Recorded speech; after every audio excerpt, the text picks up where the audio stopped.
প্রিয় শিক্ষার্থী, একাদশ মনোবিজ্ঞানের আরো একটা ক্লাস নিয়ে আমি তোমাদের সামনে হাজির হয়েছি। আজকে আমরা চতুর্থ অধ্যায়ের প্রেষণা এবং আবেগ নিয়ে আলোচনা আমরা করেছিলাম গত ক্লাসে। সেই ধারাবাহিকতায় আজকে আমরা প্রেষণার বাদবাকি অংশ আলোচনা করব। তো আমরা দেখছিলাম প্রেষণা হচ্ছে আমাদের ভিতরের যে তাড়না, যেটা আমাদের কোনো কাজে প্রবৃত্ত করে। আমরা এও বলছিলাম যে সবচেয়ে গ্রহণযোগ্য সংজ্ঞা দিয়েছেন ক্রাইডার। তারা বলতেছেন যে সাইকোলজিক্যাল ড্রাইভ সেটা কিভাবে হয়, আমাদের অ্যারাউজ করে বা আমাদেরকে এক্সাইট করে কোনো স্পেসিফিক গোলের দিকে বা লক্ষ্যের দিকে। আমাদের এমন একটা তাড়না যেটা আমাদেরকে কোন লক্ষ্যের দিকে নিয়ে যায়, সেটাই হচ্ছে প্রেষণা। তো আমরা দেখলাম প্রেষণা সাইকেল আকারে আসে, তাই না? প্রেষণা কিভাবে আসে? সাইকেল আকারে আসে।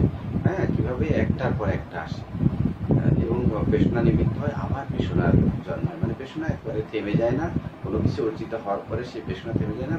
মানুষের জীবনে মানে এটা চক্রাকারে আসতেই থাকে। এটাকে আমরা বলছিলাম প্রেষণা চক্র। এরপরে আমরা আলোচনা করেছিলাম পেশিত আচরণের বৈশিষ্ট্য। মানে আমরা দেখলাম যে পেশিত আচরণ কি ধরনের হয়ে থাকে, তার বৈশিষ্ট্য কি, পেশিত আচরণ আমরা কোনগুলাকে বলবো, হ্যাঁ, কিভাবে হয়, সেটা নিয়ে আমরা আলোচনা করেছি। তো আজকে আমরা এই চ্যাপ্টারের দুটা শ্রেণী বিভাগ নিয়ে আলোচনা করব প্রেষণার। তো প্রেষণার শ্রেণী বিভাগ করতে গেলে আমরা প্রথমে এই যে মারের 1938 সালের প্রেষণাকে দুই ভাগে ভাগ করার মধ্য দিয়ে আমরা বলতে পারি। উনি বলছেন যে প্রেষণাকে আমরা দুই ভাগে ভাগ করতে পারি। কে বলছেন? মারে 1938 সালে প্রেষণাকে উনি দুই ভাগে ভাগ করার পক্ষপাত ছিলেন এবং উনি বলছেন যে এটা দুই প্রকারের হয়ে থাকে। একটা হচ্ছে শরীরবৃত্ত প্রেষণা আর একটা হচ্ছে অর্জিত প্রেষণা। একটা কি শরীরবৃত্ত প্রেষণা বা ফিজিওলজিক্যাল নিডস, আর একটা হচ্ছে অর্জিত প্রেষণা বা অ্যাকোয়ার্ড নিডস, যেটা আমরা অর্জন করে থাকি, আমাদের শরীরের অভ্যন্তরীণ থেকে আসে না, সেটাকে বলা হচ্ছে অর্জিত প্রেষণা। এই দুই ভাগে ভাগ করেছেন। তবে অধিকাংশ মনোবিজ্ঞানী প্রেষণাকে দুই ভাগে ভাগ করেছেন, সেটা হচ্ছে জৈবিক প্রেষণা এবং সামাজিক প্রেষণা। হ্যাঁ, জৈবিক প্রেষণা ফিজিওলজিক্যাল নিডস এন্ড সামাজিক প্রেষণা সোশ্যাল নিডস, এই দুই ভাগে ভাগ করেছেন। জৈবিক প্রেষণা হচ্ছে ফিজিওলজিক্যাল মোটিভ আর সামাজিক প্রেষণা হচ্ছে সোশ্যাল মোটিভ। এই দুইটা পার্টে ভাগ করেছেন কারা? অধিকাংশ মনোবিজ্ঞানী। তো আমরা একে একে যাব। এই যে ক্লাসিফিকেশন, জৈবিক প্রেষণা এবং সামাজিক প্রেষণা। তো জৈবিক প্রেষণা নিয়ে যদি আমরা কথা বলতে চাই, তাহলে আমরা বলবো যে আমাদের শরীরের অভ্যন্তর থেকে যে প্রেষণার উদ্রেক হয় বা যেগুলো জীবন ধারণের জন্য একেবারেই অপরিহার্য, যেসব প্রেষণা ছাড়া আমাদের জীবন ধারণ একেবারেই অসম্ভব হয়ে যাবে, সেই সব প্রেষণাকে আমরা বলছি জৈবিক প্রেষণা। কোনো কোনো মনোবিজ্ঞানী এই প্রেষণাকে আবার মুখ্য প্রেষণা হিসাবেও দেখে থাকেন। জৈবিক প্রেষণাকে কি বলা হচ্ছে? মুখ্য প্রেষণা। ঠিক এর অপর দিকে আমরা যখন সামাজিক প্রেষণা নিয়ে আলোচনা করব, তখন দেখব যে যেগুলো সামাজিক প্রেষণাকে অনেক মনোবিজ্ঞানী আবার গৌণ প্রেষণা হিসেবেও আখ্যায়িত করে থাকে। তাহলে আমরা মুখ্য প্রেষণা বা জৈবিক প্রেষণা নিয়ে আমরা কথা বলবো এখন। তো জৈবিক প্রেষণা আমি বললাম যে আমাদের শরীর অভ্যন্তর থেকে একটা উৎপত্তি হয় এবং যেটা জীবন ধারণের জন্য অত্যন্ত গুরুত্বপূর্ণ। এটা ছাড়া প্রাণীর জীবন ধারণ অসম্ভব। মানুষ বা প্রাণী, সেটার জীবন ধারণ করা অসম্ভব। সেটাকে আমরা বলছি জৈবিক প্রেষণা।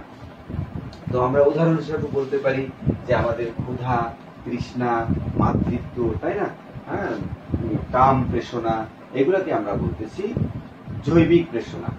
জৈবিক প্রেষণা হচ্ছে সেই সকল প্রেষণা যেগুলো জীবন ধারণের জন্য অপরিহার্য, যেটা ছাড়া হবে না। যেমন আমরা বলছি ক্ষুধা, তৃষ্ণা, নিদ্রা, কাম বা মাতৃত্ব, এগুলোকে আমরা জৈবিক প্রেষণা হিসেবে বলছি। তো আমরা কেন বলছি এই প্রেষণাকে এই কারণে বলছি যে এগুলো ছাড়া আমাদের জীবন ধারণ সম্ভব না। আবার এগুলোকে আমরা মুখ্য প্রেষণাও বলছি, কারণ এগুলো আমাদের জীবন ধারণের জন্য অপরিহার্য।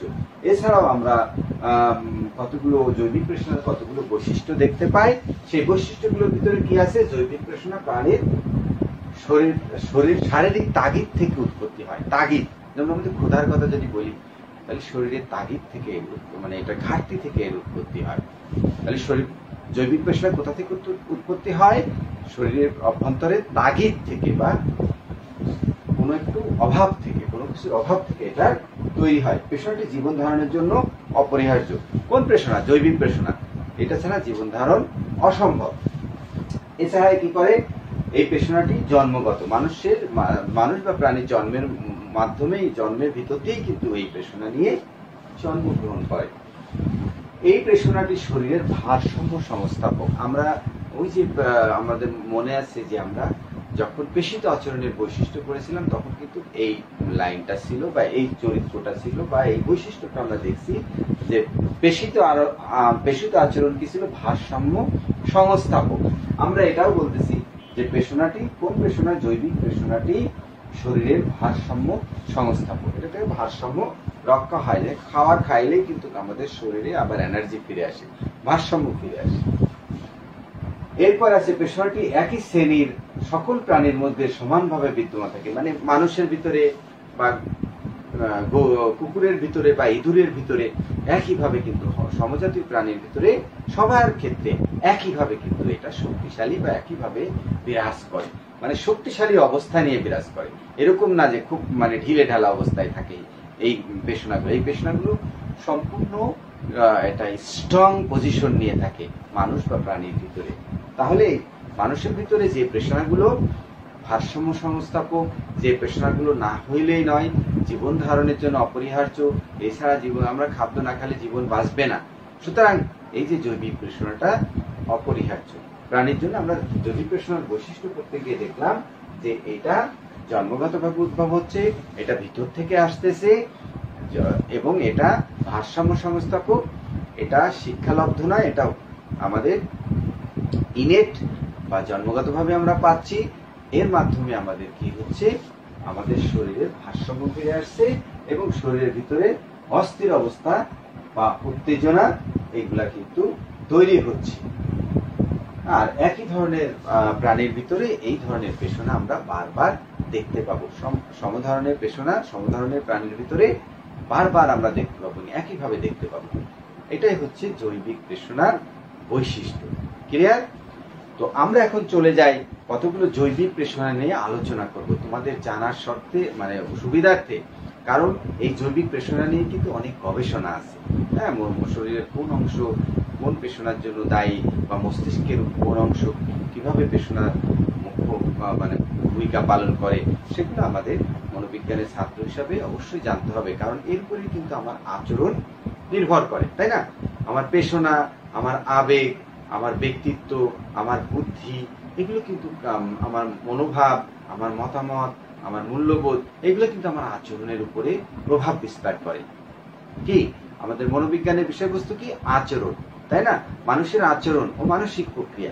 তাহলে এই যে মানুষের আচরণ ও মানসিক প্রক্রিয়া নিয়ে যদি আমরা আলোচনা করতে যাই, তাহলে কিন্তু আমি বলছিলাম যে মস্তিষ্ক কোন অংশ কি ধরনের কাজ করে সেটা যেমন গুরুত্বপূর্ণ, আমার পেশনা, আবেগ, অনুভূতি, ব্যক্তিত্ব, এগুলোও কিন্তু আমার আচরণের মানে নির্ধারক। সুতরাং এই বিষয়গুলো আমাকে জানতে হবে। পেশনা আমার কত লেভেল, কোন লেভেলের পেশনা থাকলে আমি কি ধরনের কাজ করবো, তাই না? তো এই কারণে আমরা আমরা পেশনার বৈশিষ্ট্যের পরে আমরা প্রথম যে জৈবিক পেশনা নিয়ে আলোচনা করব সেটা হচ্ছে ক্ষুধা। হ্যাঁ, ক্ষুধা নিয়ে আলোচনা করতে গেলে ক্ষুধা আমাদের জীবনে ভাঙ্গার বা ক্ষুধা আমাদের জীবনে বিশাল ভূমিকা নিয়ে আছে। ক্ষুধা ছাড়া প্রাণী বাঁচা মানে এটা তো চিন্তাই করা যায় না। কারণ একজন মানুষ বা মানুষ জাতি বা যে কোনো প্রাণী, তার খাদ্য হচ্ছে তার জীবন ধারণের ফুয়েল। তো এটা না হলে কিন্তু সে বাঁচতে পারবে না। তো ক্ষুধা আমাদের একটা পেশনা। তো আমরা জানি যে ক্ষুধার মাধ্যমে কি হয়, আমাদের পাকস্থলীতে এক ধরনের সিগন্যাল তৈরি হয়, পাকস্থলী সংকোচন প্রসারণ শুরু হয়। হ্যাঁ, যেখান থেকে আমাদের ক্ষুধার উদ্বেগ হয়।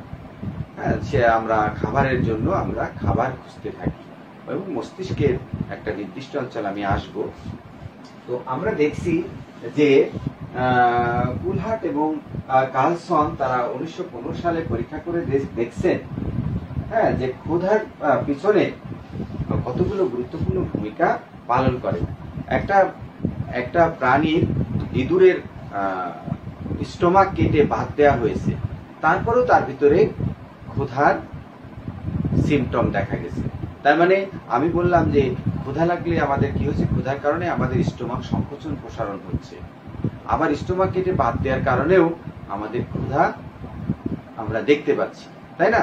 তাহলে কি ক্ষুধার একটা কমপ্লেক্স একটা ব্যাপার রয়েছে, শুধু স্টোমাকই কিন্তু ক্ষুধার কে নির্ধারণ করে না, এর পিছনে আরো অনেক অর্গান জড়িত। বিশেষ করে আমাদের রক্তে সুগারের পরিমাণ, ব্লাড সুগার, যদি ব্লাড সুগার এর পরিমাণ আমাদের শরীরে কমে যায়, সাথে সাথে কিন্তু একটা সিগন্যাল কোথায় চলে যায়, মস্তিষ্কে চলে যায়। মস্তিষ্কের হাইপোথ্যালামাস নামক একটা জায়গা আছে, মস্তিষ্কের হাইপোথ্যালামাস, এইখানে একটা জায়গা আছে যেটা ক্ষুধার জন্য গুরুত্বপূর্ণ ভূমিকা পালন করে।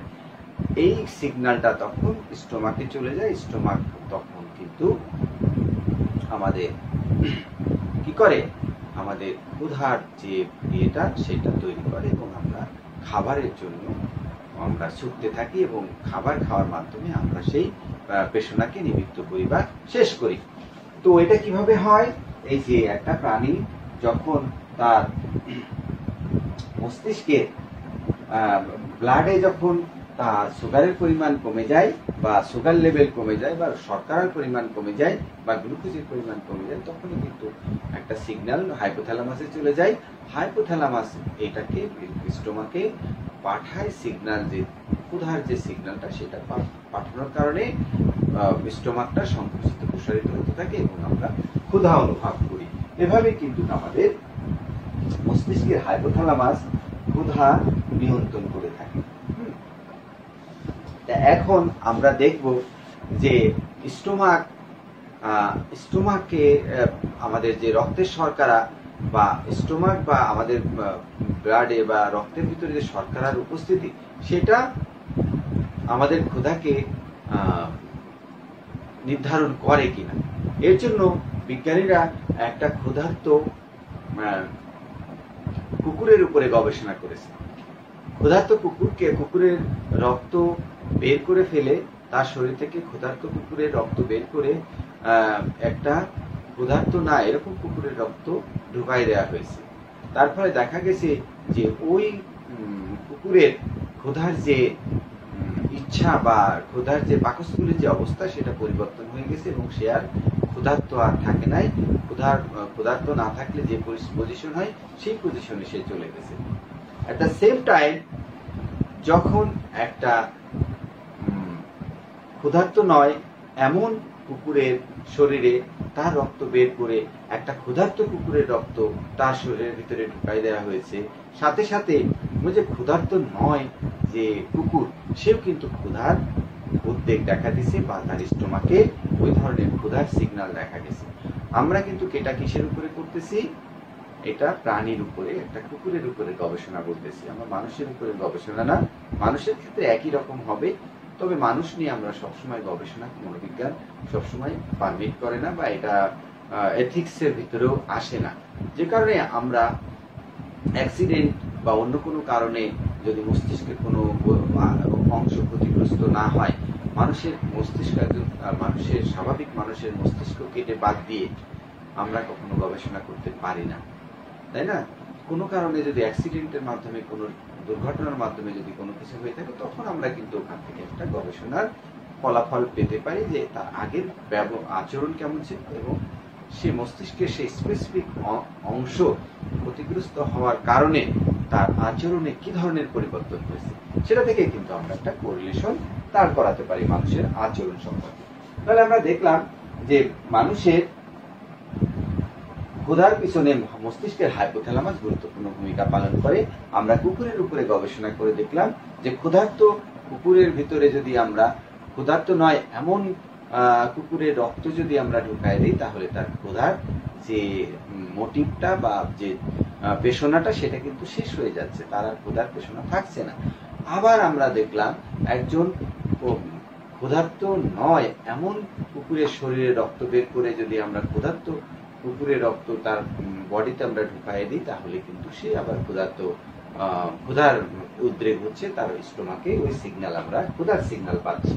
এভাবে আমরা দেখছি যে ক্ষুধা একটা শরীরবৃত্তীয় একটা প্রক্রিয়া, যেটা মস্তিষ্কের হাইপোথ্যালামাসের মাধ্যমে হয়, এবং এখানে আমাদের স্টোমাক, পাকস্থলী এবং রক্তের শর্করা বা রক্তের যে তোমার গ্লুকোজ পরিমাণ, এটা বা সুগারের পরিমাণ, এটার উপরে বেস করে আমাদের ক্ষুধা বা এই ভাঙ্গার যে মোটিভটা, সেটা উদ্বেগ হয়। এভাবে আমরা কিন্তু ওই ক্ষুধাটাকে আমরা ব্যাখ্যা করতে পারি। তো তোমাদের যদি বলে যে ক্ষুধা শরীরবৃত্তীয় ভিত্তি ব্যাখ্যা করো, তখন তোমাদের জন্য এরকম দু একটা গবেষণা, দু একটা মনোবিজ্ঞানের গবেষণা তোমরা উল্লেখ করবে, বা কুকুরের গবেষণাটা উল্লেখ করে তোমরা লিখে দিলেই তোমরা কিন্তু ফুল নাম্বার পাওয়া প্রত্যাশা করতে পারো। এরপরে আরেকটা আমরা জৈবিক প্রেষণার কথা বলতে পারি, সেটা হচ্ছে তৃষ্ণা। ক্ষুধার ন্যায় তৃষ্ণাও কিন্তু একটা গুরুত্বপূর্ণ জৈবিক প্রেষণা। এই প্রেষণা কিন্তু একটা স্ট্রং ভূমিকা পালন করে। আমাদের শরীরে তরল পদার্থের ঘাটতি হলে কিন্তু আমরা এই ধরনের প্রেষণার মুখোমুখি হয়ে যাই। তরল পদার্থ, বিশেষ করে আমাদের শরীরে প্রায় 85% পানির অংশ, পানি।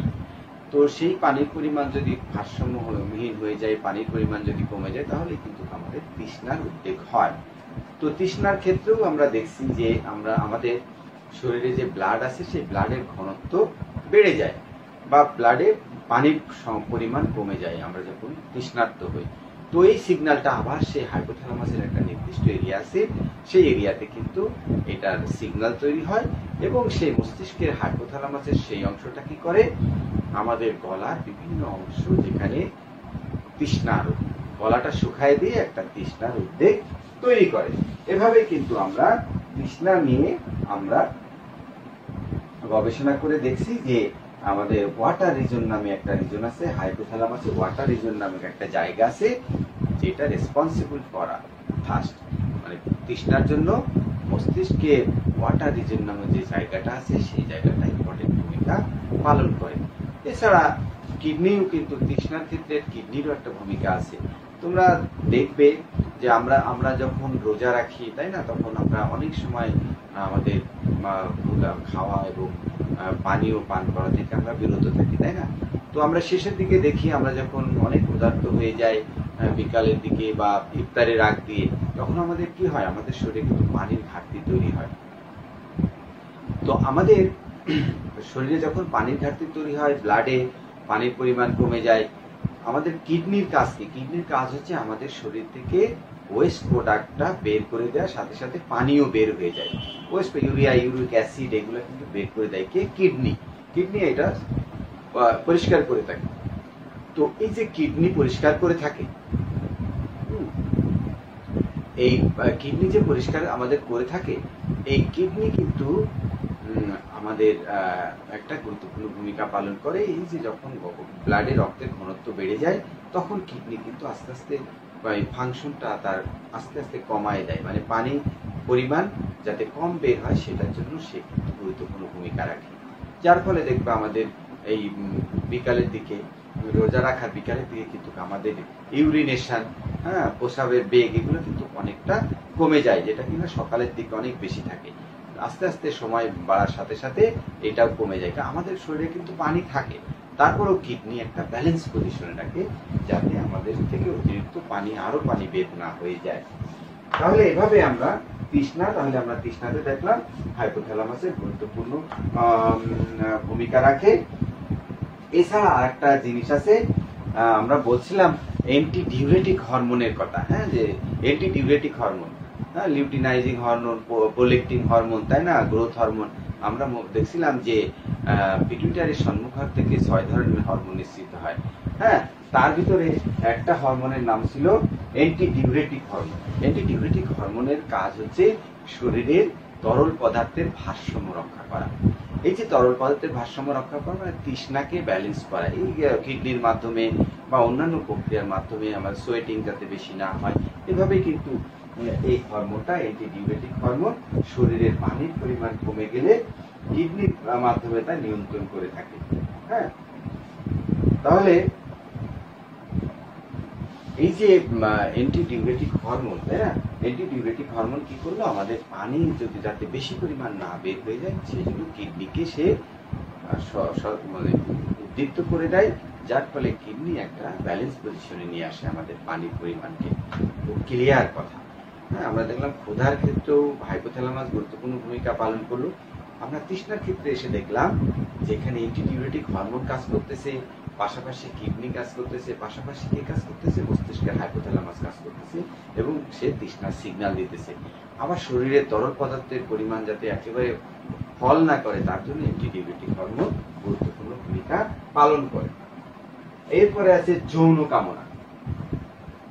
হ্যাঁ, যৌন কামনা, যৌন কামনাও কিন্তু একটা গুরুত্বপূর্ণ আমাদের গুরুত্বপূর্ণ একটা ফিজিওলজিক্যাল নিড বা শরীরবৃত্তীয় প্রেষণা বা জৈবিক প্রেষণার একটা গুরুত্বপূর্ণ অংশ। কারণ যৌন কামনা, এটা আমি বলছিলাম তোমাদের এই হরমোন পড়ানোর সময়, তাই না, ছেলেদের ক্ষেত্রে হ্যাঁ আমরা দেখছিলাম যে সেই এন্ড্রোজেন এবং মেয়েদের ক্ষেত্রে এস্ট্রোজেন, তাই না, সেই ছেলেদের ক্ষেত্রে শুক্রাশয় বা টেস্টিস এবং মেয়েদের ক্ষেত্রে ডিম্বাশয় বা ওভারিজ থেকে এই হরমোনগুলো নিঃসৃত হয়, যার ফলে ছেলেরা ছেলেদের মতো আচরণ করে একটা নির্দিষ্ট বর প্রাপ্তির সাথে সাথে। আমি বলছিলাম যে সেই আমাদের ছেলেদের ক্ষেত্রে একরকম, মেয়েদের ক্ষেত্রে এক সময়, হ্যাঁ 9 বছর বা 10 বছর বয়সে আমাদের যে পিউবার্টির পরের যে স্টেজটা, হ্যাঁ সেখানে আমরা দেখলাম যে ছেলেরা ছেলেদের মতো আচরণ করতে থাকে, মেয়েরা মেয়েদের মতো আচরণ করতে থাকে এবং এখানে এক ধরনের হরমোন আমরা দেখলাম। আমি এই কথা তোমাদের বলছি যে দেখো দুই ধরনের এস্ট্রোজেন এবং এন্ড্রোজেন, তাই না, আর টেস্টোস্টেরন, তিনটা হরমোনের কথা বলছি। ছেলেদের ক্ষেত্রে এন্ড্রোজেন এবং টেস্টোস্টেরনের কথা বলছিলাম, মেয়েদের ক্ষেত্রে এন্ড্রোজেনের কথা বলছিলাম। কিন্তু আমি এও বলছিলাম যে দেখো ছেলেদের ক্ষেত্রে যদি এইটার আধিক্য বেশি হয় তাহলে কি হয়, মেয়েদের ক্ষেত্রে এটার আধিক্য হলে কি হয়, তাই না, মনে আছে তোমাদের সেই কথাটা? আমি বলতে চাচ্ছিলাম যে এই দুইটা হরমোন, এই যে এন্ড্রোজেন এবং এস্ট্রোজেন, এটা কিন্তু ছেলেদের ভিতরেও থাকে, মেয়েদের ভিতরেও থাকে, কিন্তু ছেলেদের ভিতরে এন্ড্রোজেনের পরিমাণ বেশি থাকে, মেয়েদের ভিতরে এস্ট্রোজেনের পরিমাণ বেশি থাকে, যে কারণে মেয়েদের ক্ষেত্রে মেয়ের আচরণটা বেশি হয়, ছেলেদের ক্ষেত্রে ছেলেদের মতো আচরণটা বেশি হয়। আর এই হরমোন একটা নির্দিষ্ট বয়সে মানে যখন বেশি পরিমাণে নির্গত হয় তখন অপোজিট সেক্সের প্রতি সে কিন্তু আকৃষ্ট হয়, প্রচন্ড ভাবে সে আকৃষ্ট হতে থাকে এবং যতক্ষণ না সে তার সেই যৌন বাসনা পূরণ না হয় ততক্ষণ কিন্তু তার ভিতরে সেই তাড়না বা সেই প্রেষণাটা প্রবলভাবে কিন্তু বিরাজ করে এবং তার অপোজিট সেক্সের সান্নিধ্যে আসার মাধ্যমেই কিন্তু তার এই যৌন কামনা বা যৌন প্রেষণাটা চরিতার্থ হয় এবং তার এই প্রেষণার নিমিত্ত হয় এবং এরপরে কিন্তু আবার সেই মোটিভেশন সাইকেল বা প্রেষণা চক্রের সেই সাইকেল অনুযায়ী আবারও সেই ব্যক্তি বা সেই লোক মানে ব্যক্তির ভিতরে এই প্রেষণাটা আবার কিন্তু আসতে থাকে, এভাবেই কিন্তু তার জীবনব্যাপী এই প্রেষণা চলতে থাকে। ঠিক আছে, তাহলে আমরা দেখলাম যৌন প্রেষণাটা ছেলেদের ক্ষেত্রে আমরা দেখলাম এন্ড্রোজেন এবং মেয়েদের ক্ষেত্রে এস্ট্রোজেন হরমোনের আধিক্যের কারণে পরস্পর বিপরীত লিঙ্গের প্রতি তারা আকৃষ্ট হয় একটা নির্দিষ্ট বয়সে। সেটাই হচ্ছে আমাদের যৌন প্রেষণা এবং এটাও শক্তিশালী একটা প্রেষণা। এই প্রেষণা যদি আমরা সঠিক সময়ে নিবৃত্ত না করি তাহলে কিন্তু আমাদের অনেক ধরনের সমস্যা হতে পারে, ডিপ্রেশন হতে পারে, বিভিন্ন ধরনের মেন্টাল অনেক সমস্যা হয় একটা নির্দিষ্ট বয়সের পরে। তো এটাও আমাদের জীবনে একটা ইম্পর্টেন্ট একটা প্রেষণা। এরপর আসে মাতৃত্ব। মাতৃত্ব একটা কিন্তু প্রচন্ড একটা জৈবিক প্রেষণা। মাতৃত্ব অনেকে চিন্তা করে যে মাতৃত্ব হয়তো জৈবিক প্রেষণা না, মানে অর্জিত প্রেষণা, কিন্তু মাতৃত্ব হচ্ছে এমন একটা স্ট্রং প্রেষণা যে তোমরা দেখবা যে একটা মা তার বেবিকে কিভাবে সে নিজের জীবনকে বাজি রেখে, হ্যাঁ একটা সাপ যখন একটা মুরগির বাচ্চাকে আক্রমণ করে, তখন কিন্তু তার মা কিন্তু তার জীবন বাজি রেখেও কিন্তু তাকে প্রতিরোধ করে। মানে কত স্ট্রং একটা এই পেশনাটা, মাতৃত্বের পেশনাটা। তো আমরা জানি পেশনা, এই মাতৃত্ব আমরা জানি পিটুইটারি গ্রন্থি থেকে এক ধরনের হরমোন নিঃসৃত হয়েছিল, প্রোলেকটিন হরমোন। তোমাদের মনে আছে আমি বলছিলাম, যেটা মায়ের কি করে, দুগ্ধ সঞ্চারণ করে। মনে আছে তোমাদের? পিটুইটারি গ্রন্থি থেকে এক ধরনের হরমোন নিঃসৃত হয়, যেটা কি করে, প্রোলেকটিন হরমোন, যেটা কি করে, মায়ের দুগ্ধ নিঃসরণে সাহায্য করে, এবং মা তখন কিন্তু তার বেবির প্রতি প্রচন্ড ভাবে আকৃষ্ট থাকে, এবং তার সাথে একটা বিরাট স্ট্রং বন্ড তৈরি হয়, তার মাতৃত্ব প্রবল হয় তার ভিতরে। সে কিন্তু তার বাচ্চাকে ছেড়ে আর কিছুই চিন্তা করতে পারে না। এই যে স্ট্রং একটা মোটিভেশন তৈরি হয় তার ভিতরে, এটাকে এই কারণে এটাকে বলা হচ্ছে একটা জৈবিক পেশনা, মাতৃত্ব। এরপরে আরো একটা পেশনা আমরা বলতে পারি জৈবিক পেশনার ভিতরে পড়ে, সেটা হচ্ছে নিদ্রা। হ্যাঁ, ক্ষুধা, তৃষ্ণা, যৌন তাড়না, তাই না? আমরা অনেকগুলা দেখলাম যে আমাদের জৈবিক পেশনা। নিদ্রাও একটা জৈবিক পেশনা। কারণ কি? কারণ আমরা কিন্তু সারাদিন কর্মমুখর থাকার পরে একসময় কি হয়, আমাদের ভিতরে কিন্তু এক ধরনের ফেটিক চলে আসে, এক ধরনের কাজ করতে করতে আমাদের ভিতরে এক ধরনের অবসাদ চলে আসে। সেই অবসাদ সেটা শেষ করার জন্য বা অবসাদ পূরণের জন্য আমাদের এই নিদ্রার প্রয়োজন হয়। আমরা যখন নিদ্রায় যাই, বিভিন্নভাবে ফেটিক হয়ে বা ক্লান্ত হয়ে, বিভিন্ন কাজ করার কারণে আমরা ক্লান্ত হয়ে যাই। সেই ক্লান্তির কারণে একটা নির্দিষ্ট সাইকেল অন্তর অন্তর আমাদের কিন্তু ঘুমের উদ্বেগ হয়। সেই ঘুমের ভিতরে ঘুমে যাওয়ার মাধ্যমে আবার শরীর তার আগের ব্যালেন্সটা ফিরে পায়, এবং প্রাণী তার নব উদ্যমে তার স্বাভাবিক জীবনযাত্রা শুরু করে। এভাবে কিন্তু নিদ্রা আমাদের গুরুত্বপূর্ণ ভূমিকা পালন করে। বিশেষ করে নিদ্রার জন্য আমরা দেখছি হাইপোথ্যালামাস এবং রেটিকুলার ফর্মেশন, মস্তিষ্কের হাইপোথ্যালামাস এবং রেটিকুলার ফর্মেশন, স্পেসিফিক এই দুইটা অংশ ঘুম এবং নিদ্রা নিয়ন্ত্রণ করে, বা জাগ্রত অবস্থান নির্দেশ করে। রেটিকুলার ফর্মেশন আর হাইপোথ্যালামাস, এই দুইটা কিন্তু ঘুমের সিগন্যাল দেয় কে? রেটিকুলার ফর্মেশন বা হাইপোথ্যালামাস মস্তিষ্ক থেকে, এবং জাগ্রত করে কে? এই দুইটা অংশ, রেটিকুলার ফর্মেশন এবং মস্তিষ্কের হাইপোথ্যালামাস। আমরা দেখলাম ক্ষুধা তৃষ্ণার ক্ষেত্রেও হাইপোথ্যালামাস ইম্পর্টেন্ট ভূমিকা পালন করেছে। পাশাপাশি আমরা নিদ্রার ক্ষেত্রেও দেখলাম যে রেটিকুলার ফর্মেশন এবং মস্তিষ্কের হাইপোথ্যালামাস গুরুত্বপূর্ণ ভূমিকা পালন করে। এগুলাই ছিল মূলত আমাদের জৈবিক পেশনা নিয়ে মূল আলোচনা। তো আমাদের সামাজিক পেশনার কিন্তু অনেকগুলো সামাজিক পেশনা আমাদের সামনে আছে। আমরা চেষ্টা করব যে সামাজিক পেশনা কিভাবে আমরা চরিতার্থ করতে পারি। সামাজিক পেশনা আমি একটু বলে দিই, নেক্সট ক্লাসে আমরা ডিটেলস আলোচনা করব। অনেক সামাজিক পেশনা অনেকগুলো আছে, মানে আমরা দেখবো যে জৈবিক পেশনা এবং সামাজিক পেশনার পার্থক্যটা আমরা পড়তে যাব। তো আমি পার্থক্যটা একটু হাইলাইট করে দিই, কারণ আমরা যখন সামাজিক পেশনাটা পড়তে পড়বো, তারপরে আমরা দেখবো যে জৈবিক পেশনার সাথে সামাজিক পেশনার কতগুলো পার্থক্য আছে, স্পেসিফিক কতগুলো পার্থক্য আছে। সেই পার্থক্যগুলো কিন্তু আমরা এই যে বৈশিষ্ট্য পড়লাম, এই বৈশিষ্ট্যগুলোর দিকে তাকালে আমরা পাবো। সে কেমন? যেমন জৈবিক পেশনা প্রাণের তাগিদ থেকে সৃষ্টি হয়, ভিতরে তাগিদ থেকে সৃষ্টি হয়। কোন পেশনা? জৈবিক পেশনা। প্রাণীর ভিতরে তাগিদ থেকে সৃষ্টি হয় জৈবিক পেশনা। কিন্তু সামাজিক পেশনা মানুষের ভিতরে জৈবিক তাগিদ থেকে এটা তৈরি হয় না, এটা অর্জিত পেশনাই হচ্ছে সামাজিক পেশনা। এটাই মূলত জৈবিক পেশনা সামাজিক পেশনার ভিতরে পার্থক্য। এটা জীবন ধারণের জন্য অপরিহার্য। কোন পেশনা? জৈবিক পেশনা জীবন ধারণের জন্য অপরিহার্য, অপরদিকে সামাজিক পেশনা জীবন ধারণের জন্য অপরিহার্য নয়। শেষ, তাই না? এরপর আছে জৈবিক পেশনাটি জন্মগত, আর সামাজিক পেশনাটি অর্জিত। জন্মগত নয়, এটা অর্জিত। জৈবিক পেশনা জন্মগত, সামাজিক পেশনা অর্জিত। আর জৈবিক পেশনা শরীরের ভারসাম্য সংস্থাপক, ভারসাম্য রক্ষা করে। সামাজিক পেশনা এই অর্থে শরীরের কোনো ভারসাম্য সংস্থান করে না। এরপর আছে পেশনাটি একই শ্রেণীর সকল প্রাণীর মধ্যে সমানভাবে বিদ্যমান থাকে জৈবিক পেশনা, কিন্তু সামাজিক পেশনার ক্ষেত্রে সমানভাবে সব প্রাণীর ভিতরে সমানভাবে দেখা যায় না। এরপর আছে শরীরের ভিতরে অবস্থিত অবস্থা ও অভাববোধ প্রায়দেহে উত্তেজনা সৃষ্টি করে। এটা শরীরের অভ্যন্তরের থেকে তৈরি হয় এবং অভাববোধ থেকে তৈরি হয় জৈবিক পেশনা।